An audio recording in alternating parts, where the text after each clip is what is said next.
In today's video, I'm going to show you how to connect Shopify with eBay in 2025 for seamless integration.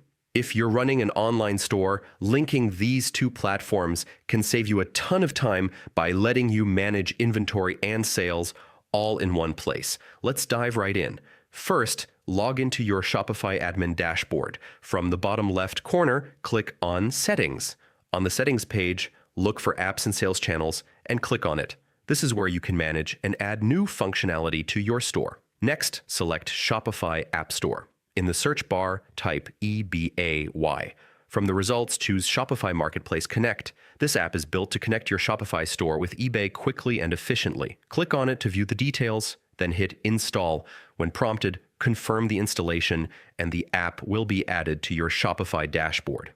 Once installed, head to the Connected Apps section, locate Shopify Marketplace Connect, and select the option to set up your eBay connection.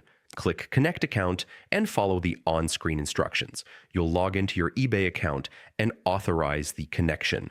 After authorization, Shopify and eBay will be fully linked for products, manage orders, and handle inventory across both platforms with ease. And that's it. You've successfully connected Shopify with eBay. This simple setup will help streamline your operations and give you more control over your multi-channel selling. Thanks for watching, and don't forget to stay tuned for more tips to grow your online business.